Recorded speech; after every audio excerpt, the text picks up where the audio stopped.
Bonjour, mon nom est Geoffroy Garon-Épaule et je suis heureux de vous présenter une conférence sur les usages des badges numériques dans le réseau collégial. J'ai plusieurs chapeaux, le premier étant celui de chercheur et de doctorant en communication à l'UQAM, à Montréal. Aussi, je suis entrepreneur en implantation de systèmes de badges numériques à travers l'entreprise Pygmalion Numérique.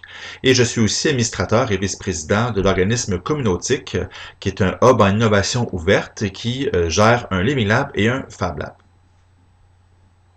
Qu'est-ce que les badges numériques? La première idée qui nous vient pour le représenter, c'est bien sûr le mouvement des scouts. Plus de 100 ans déjà que ce mouvement-là utilise des micro-reconnaissances pour développer les compétences des jeunes filles et des jeunes garçons. Donc le badge numérique est une version électronique de le même usage. C'est un fichier numérique qui est souvent une page web qui représente visuellement un accomplissement et un apprentissage. Un badge numérique est composé de données structurées, on parle de métadata, qui sont validées, encryptées et décernées à travers la plateforme de badge. Voici un exemple d'un badge numérique qui est offert par l'organisme Cadre 21. Donc on voit, c'est une page web, il y a l'élément visuel et plusieurs informations en termes de métadonnées, donc un titre, une description, la catégorie, les critères d'obtention, une date d'octroi, est-ce qu'il y a une preuve aussi attachée, qui l'a reçu et qui l'a émis. On peut voir qu'il y a trois grands usages des badges numériques depuis quelques années.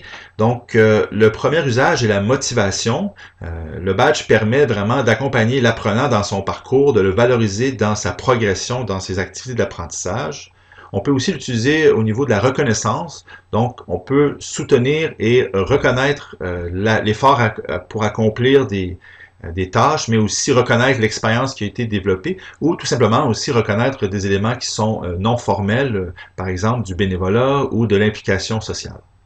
Et bien sûr, le badge permet aussi de certifier l'acquisition de connaissances, vraiment, donc de remplacer un diplôme papier par un diplôme numérique qui est encrypté. On peut reconnaître à la fois des compétences, des connaissances et des habiletés ou des savoir-être. Il existe trois grands contextes d'utilisation des badges pour l'apprentissage et la reconnaissance. Le premier univers qui est le plus connu et le plus, disons, habitué à ce genre d'usage, c'est bien sûr le monde scolaire académique parce que ils font beaucoup d'évaluation et d'accompagnement des apprentissages. Donc le badge numérique dans le monde académique est utilisé pour la motivation des élèves, mais aussi pour personnaliser les différents apprentissages. Et une tendance forte, c'est l'utilisation des badges en termes de co-curriculum, donc de venir compléter des programmes existants de formation. Par exemple, un diplôme ou un certificat offert en 10 cours peut être bonifié par l'utilisation de badges numériques pour venir reconnaître d'autres éléments durant le parcours académique traditionnel. Le deuxième univers où les badges sont beaucoup utilisés, c'est dans la gestion des talents et du capital humain dans le monde du travail. On peut l'utiliser vraiment dans le recrutement, dans le développement professionnel, dans la rétention même des employés, mais aussi dans le terme de valorisation de l'organisation à travers un certain marketing de leur effort dans le développement des compétences de leurs employés. Et le troisième espace ou monde qu'on peut utiliser les badges, c'est dans le monde social. Aujourd'hui, les gens n'apprennent plus seulement à l'école et au travail, mais aussi à travers des plateformes en ligne. Donc, YouTube est une plateforme d'apprentissage très utilisée. Donc, les gens apprennent à faire eux-mêmes à travers les MOOC, aussi les cours en ligne, et aussi dans des nouveaux espaces d'apprentissage ou d'innovation comme les Fab Labs ou les Living Labs. Un Fab Lab, en fait, est un lieu où on peut accéder à des machineries à commande numérique comme une imprimante 3D et où on peut faire de la robotique, on peut faire de la programmation et c'est dans ce contexte-là qu'on apprend beaucoup de nouvelles compétences, mais qui sont dans un contexte non formel. Donc, les badges viennent soutenir et reconnaître les efforts dans ce contexte-là. Et bien sûr aussi, on va aller aussi dans toutes les organisations d'éducation populaire et même des visions de villes apprenantes. Grosso modo, il y a beaucoup d'avantages des badges. J'en ai sorti une liste de 5 forces. Donc, le premier élément, pour moi, le plus important, c'est vraiment de reconnaître l'apprentissage formel et non formel. L'aspect non formel est ce qui manque actuellement au système d'évaluation et au système de développement professionnel ou social, c'est de pouvoir reconnaître des organisations qui sont à l'extérieur des groupes très structurés. On peut aussi cartographier, développer et reconnaître des parcours d'apprentissage avec les badges, autant dans le monde scolaire que dans le monde du travail. Il est aussi possible d'utiliser les badges pour motiver le niveau d'engagement, donc le terme de gamification ou de ludification. On est très près des jeux vidéo, de la progression, et les badges est une façon de motiver les gens, et surtout, par exemple, chez IBM, ils l'utilisent déjà, c'est une stratégie pour que les travailleurs, les employés, complètent leur formation. On sait qu'il y a beaucoup de gens qui démarrent des formations, mais qui ne les complètent pas, surtout quand ils sont en ligne et en version auto-formation. Il y a aussi l'utilisation des badges pour rendre la reconnaissance des compétences transportables d'une organisation à l'autre. Aujourd'hui, les badges créent une valeur, une certification qui peut être transportée dans d'autres contextes, pas seulement attachée à l'organisation où on l'a obtenue. Et aussi, on peut structurer les approches pédagogiques par compétences et par projet. Donc, on parle beaucoup de experiential learning ou de community-based learning. Il y a beaucoup de ponts entre le monde académique et le monde de l'extérieur en termes d'entreprise ou social. Et pour structurer ce genre de projet-là, les badges permettent vraiment de les accompagner et de faire sens dans ce contexte de ça. La question qui vient souvent, c'est quelle est la valeur des badges numériques? Grosso modo, la valeur vient vraiment de la relation de confiance qui a été créée entre les différents acteurs. On peut le représenter par un triangle qui est comme l'écosystème de confiance. On a tout en haut l'octroyeur, donc celui qui va émettre le badge. C'est souvent une organisation. On a aussi le récipiendaire, bien sûr, donc qui est l'apprenant, qui va pouvoir reconnaître la valeur de celui qui l'octroie, mais aussi l'appréciateur. Donc, le troisième rôle, celui qui va reconnaître. Ça peut être un employeur, ça peut être un collègue, ça peut être une autre institution qui a besoin de valider votre compétence pour accéder à un cours, par exemple. Mais la valeur aussi du badge, bon, vient de la qualité de l'octroyeur, bien sûr, de sa réputation. Donc, si c'est une université reconnue qui émet un badge, la valeur du badge vient de l'institution qui l'a émis, mais ça ouvre la porte à d'autres organisations pour partager et valoriser leur apprentissage. Bien sûr, il y a la qualité du contenu, surtout au niveau pédagogique, puis en termes d'interaction et de type d'accomplissement demandé, qui vient donner la valeur au badge. Il est aussi possible de faire un endossement des badges, c'est-à-dire d'autres organisations peuvent endosser un badge, donc appuyer la valeur de ce badge-là.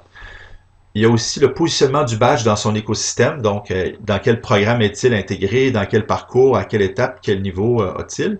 Et aussi, bien sûr, et là on est dans le côté plus social, quelle est la perception de celui qui va voir un badge apparaître dans un CV ou dans un profil en ligne, par exemple sur LinkedIn ou sur Facebook. Ça vient beaucoup du regard de la personne qui va vous recruter par rapport à votre badge. Voici quelques exemples de badges de différents types. Il y en a beaucoup. J'en ai choisi juste quelques-uns pour vous montrer un peu des usages différents. Dans le monde plus scolaire, NetMat, qui est une entreprise de Montréal, qui a aussi la plateforme BuzzMath aux États-Unis, qui en fait est une plateforme de développement et d'expérimentation de concepts mathématiques pour les enfants. Donc, ils ont développé un système de badge pour soutenir l'apprentissage des jeunes. Et on peut voir qu'il y a 3 niveaux de badge, donc bronze, argent et or. Et lorsqu'un badge a été structuré après 9 activités, dans ce cas-ci, on peut obtenir ce badge-là en arithmétique et on voit qu'il est attaché au programme québécois en mathématiques. Donc, un badge est souvent attaché à un référentiel ou à un standard dans le secteur qui est utilisé. Autre exemple, en Angleterre, MakeWaves est une plateforme en fait qui vient jumeler des enseignants avec leurs étudiants et des organismes externes de l'école. Donc, on parle ici du ministère de la Santé en Angleterre qui ont créé des badges pour sensibiliser les jeunes en termes de participation citoyenne et d'aider son prochain en termes de santé. On voit qu'il y a des mots-clés, qu'il y a une description, il y a le badge, et ça vient accompagner l'étudiant dans le développement de son portfolio ou de son CV de badge. Autre exemple au Québec, plus près de nous, qui s'appelle Cadre 21, en fait, qui est une organisation qui fait du développement professionnel des enseignants et de la valorisation de cette profession-là au Québec et dans la francophonie. Ça fait plus d'1 an que ça a été mis en ligne, mais depuis 3 ans, le projet était en chantier. Cadre 21 a implanté des formations pour les enseignants en auto-formation dans 3 champs, donc les compétences TIC, les stratégies pédagogiques et la gestion de classe. Et ils ont mis en place 4 niveaux de progression dans les difficultés et dans la qualité du badge. Donc, on a le côté explorateur qui est de comprendre un élément, dans ce cas-ci, exemple, l'écriture collaborative comme compétence en classe en termes d'enseignement. On peut voir que c'est la connaissance et on a une réflexion. Et plus on progresse au niveau architecte, virtuose et innovateur, plus on doit démontrer et expérimenter vraiment cet usage-là, cette compétence-là dans un contexte scolaire et de devoir démontrer nos réflexions et nos impacts sur nos apprentissages. Le niveau innovateur est vraiment celui pour ceux qui ont déjà cette compétence-là. On peut penser souvent aux conseillers pédagogiques, mais aussi à des enseignants qui ont déjà mis en place ces usages-là dans leur expérience pourraient automatiquement ou plus rapidement, en fait, aller chercher le niveau innovateur, donc de pouvoir démontrer leur force en termes de compétences. Autre exemple au niveau universitaire, une université au Kansas, Wichita State, a mis en place un système de badge depuis plusieurs années, ils en ont à peu près une soixantaine, par rapport à des formations reliées à différentes thématiques qu'ils offrent, associées à des professeurs, et c'est de la formation en ligne et en présentiel. Et on tombe dans plusieurs sujets au niveau ingénierie, au niveau santé, au niveau des infirmières. Donc, c'est vraiment un exemple très poussé de comment on peut monétiser aussi le rôle des universités dans la formation au niveau du travail. Autre exemple, justement, au niveau entreprise, IBM, en fait, IBM est l'entreprise qui a le plus innové et un des pionniers dans l'implantation des badges pour son développement professionnel et son recrutement. Actuellement, ils ont plus de 800 badges numériques disponibles à travers l'ensemble de l'entreprise.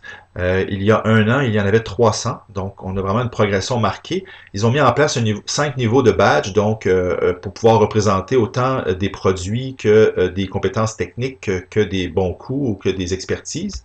On voit ici un exemple d'un badge pour Watson Analytics, qui est une technologie qu'ils ont développée en termes d'intelligence artificielle, et les employés peuvent obtenir un badge pour montrer leur niveau, est-ce qu'ils sont capables d'accompagner un client par rapport à l'utilisation de ce service web-là, ou de contribuer au développement du code, ou bien de pouvoir justement avoir développé réparer des bugs, etc. Donc c'est vraiment un outil pour représenter des compétences dans l'entreprise. Récemment, ils ont lancé une plateforme où on peut maintenant chercher les badges qui sont utilisés auprès de leurs employés chez IBM. Et le badge le plus populaire, c'est le IBM Design Thinking Practitioner, qui en fait est un badge qui a été octroyé plus de 60 000 fois, donc à 61 000 employés. Et on voit quelles sont les compétences qui sont attachées à ça et quels sont les différents critères pour pouvoir l'obtenir. C'est une plateforme qui vraiment valorise les compétences à travers toute l'entreprise, à travers toutes leurs unités d'affaires à travers le monde, donc leurs business units. Sachant que IBM a une entreprise de 360 000 personnes, on a beaucoup d'espace pour la formation continue. Donc, vraiment, IBM est un innovateur dans l'utilisation et a déjà démontré le retour sur investissement d'avoir un système de badge. Il y a aussi beaucoup d'autres entreprises qui utilisent les badges numériques maintenant. On peut penser à Oracle, Microsoft, Adobe ou Autodesk.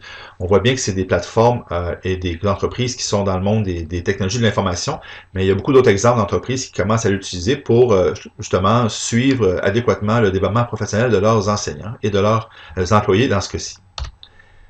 Si vous voulez avoir plus d'informations de d'autres projets qui existent à travers le monde, vous pouvez aller sur un portail qui s'appelle badgetheworld.org et c'est vraiment on peut voir un répertorié l'ensemble des projets de façon autonome, des badges qui existent dans différents pays dans le monde. Maintenant, au niveau technologique, après avoir vu un peu les différentes définitions et les différents usages des badges, au niveau technologique, en fait, les badges sont nés en 2011 par un standard ouvert qui s'appelle Open Badge. C'est l'entreprise, ou pardon, la fondation Mozilla à l'époque qui avait démarré ce projet-là pour pouvoir valoriser les apprentissages en ligne. Ce standard-là, en fait, est constitué de métadonnées qui sont similaires pour être reconnues et ça permet de garantir que les badges vont pouvoir appartenir à l'apprenant, d'assurer une validité et une sécurité du badge, mais surtout un transfert de ce badge-là vers d'autres plateformes. Donc, on parle vraiment de l'interopérabilité et d'augmenter sa découvrabilité aussi, puisque c'est par mots-clés en ligne. Et à terme, ça peut soutenir l'existence des badges à travers le temps.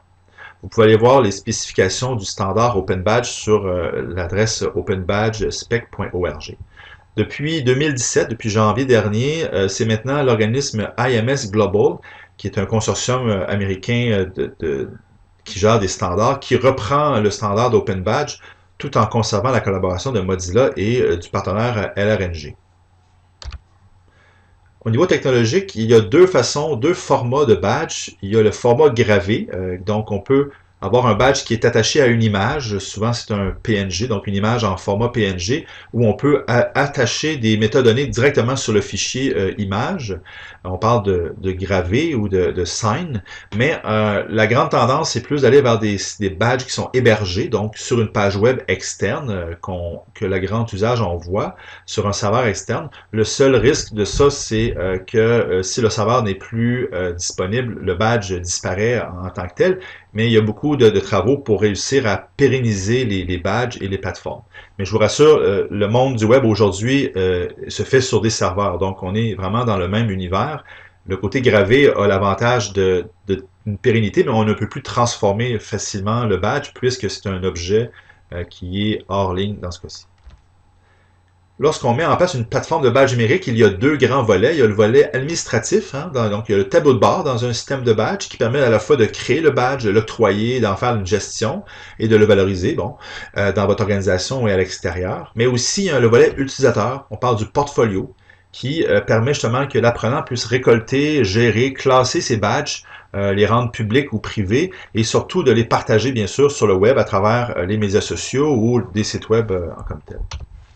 Voici un exemple d'un portfolio. Donc, c'est assez classique. On a une identité, donc un nom, une photo, les médias sociaux qu'on est connecté, une biographie, quelques éléments. Et on a le portfolio de badges derrière qui cumule les différents badges. Ici, Mathieu Thibault en a 4 qui a déjà complété. Et lorsqu'on clique sur un des badges, par exemple, classe inversée, on arrive au badge qui a été décerné, donc qui est une page web unique, un URL unique qui permet de partager ce badge-là sur le web ou sur LinkedIn. Et on voit l'information similaire, donc on a l'identité, on a qui l'a octroyé, quel est le titre, la description, la date d'octroi, et on voit à droite consulter la preuve. En fait, la preuve, on n'est pas obligé de la mettre à travers le badge, on peut décider de le configurer pour qu'il y ait une preuve attachée, mais on n'est pas obligé. Mais si on clique ici dans cette plateforme-là qu'on utilise, on voit qu'on peut associer à un badge des preuves qui peuvent être soit une image, un texte, un lien vers une vidéo ou un document PDF. Dans la plateforme actuellement chez code21.org qu'on voit ici, il y a des PDF qui sont attachés qui viennent encapsuler les réponses dans des formulaires ou des documents qui ont été téléversés sur la plateforme. Il existe plusieurs plateformes de badges numériques. Les plateformes ouvertes, il y a Backpack, en fait, qui est un entrepôt pour stocker ces badges, qui a été créé par Mozilla dès le départ en 2011, qui est encore utilisé. Il y a BadgeOS et BadgeFactor, qui sont des éléments de badges qui travaillent sur la plateforme WordPress.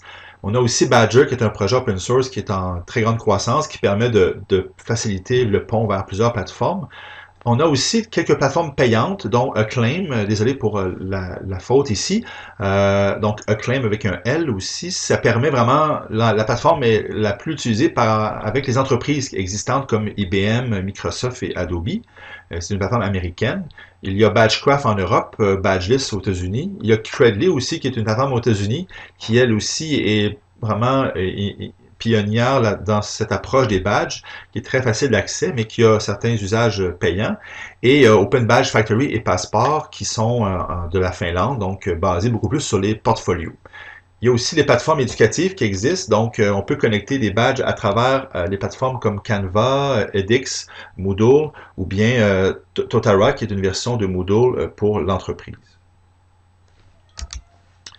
Je vais vous présenter la plateforme BadgeFactor. En fait, c'est une plateforme que on développe avec Pygmalion depuis 2 ans en collaboration avec des partenaires, qui en fait est une extension, qui est un plugin qui est inséré dans WordPress, l'environnement de travail WordPress. C'est une nouvelle itération du projet BadgeOS qui était démarré entre 2012 et 2014, mais on a beaucoup amélioré la structure technologique et on a créé de nouvelles fonctionnalités. Et depuis mars 2017, on remet BadgeFactor comme projet en logiciel libre, en open source, pour démocratiser en fait l'accès à cette plateforme-là pour que les organisations puissent démarrer à construire leur badge numérique. Vous êtes bien sûr les bienvenus à collaborer à ce projet open source pour aller voir sur le site web officiel. Quelques projets en termes de badge dans le monde collégial, par exemple, entre autres. En fait, l'année dernière, j'avais accompagné la cité collégiale, donc la cité à Ottawa, en l'utilisation des badges pour reconnaître des compétences. Ils ont utilisé le mot écusson dans leur cas pour reconnaître les 4 compétences du profil du diplômé qu'ils ont mis en place pour démarquer le collège dans l'écosystème ontarien. On voit, ça vient reconnaître des différentes compétences et j'avais formé l'équipe de conseillers pédagogiques à l'époque. Plus près de nous, depuis aussi l'été dernier, j'ai démarré un projet avec le Cégep régional de Lanaudière, qui en fait avec la section de la formation continue, qui vise à créer des certifications d'avoir complété des formations en ligne, autant gratuites que payantes. On peut parler de communication efficace, santé, sécurité au travail, mais aussi des plateformes, des formations payantes comme introduction à la gestion de projet ou la comptabilité, puisqu'ils ont des tuteurs. Autre projet, c'est aussi avec la Fédération des cégeps directement. On a démarré un projet dès février dernier pour mettre en place des badges pour reconnaître les compétences ou les habiletés que les cégeps peuvent offrir à travers le profil TIC, qui est le standard développé par les réseaux des répondants et répondants TIC. Il y a 4 cégeps expérimentateurs qui ont décidé de collaborer au projet pour cette année. On parle du cégep de Lévis-Lauzon, cégep de Limoilou, cégep Huntsic et le collège de Valleyfield. Voici les 5 habiletés du profil TIC au collégial. Donc, ceux qui ne le connaissent pas, c'est vraiment 5 habiletés de rechercher l'information, traiter l'information, présenter l'information, travailler en réseau et exploiter les TIC de manière efficace et responsable.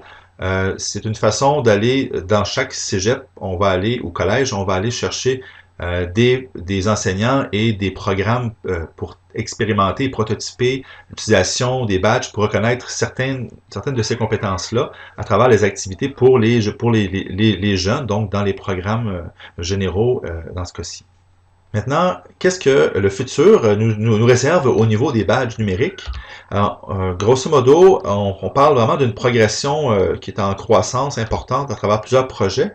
Les différents éléments les plus, à mon avis, marquants, on parle beaucoup de l'adéquation formation-emploi et de la reconnaissance des acquis. Donc, tout le monde de l'employabilité, de l'insertion professionnelle, de la mobilité des travailleurs va être très important et les badges, à mon avis, vont contribuer beaucoup à cet élément-là dans les prochaines années.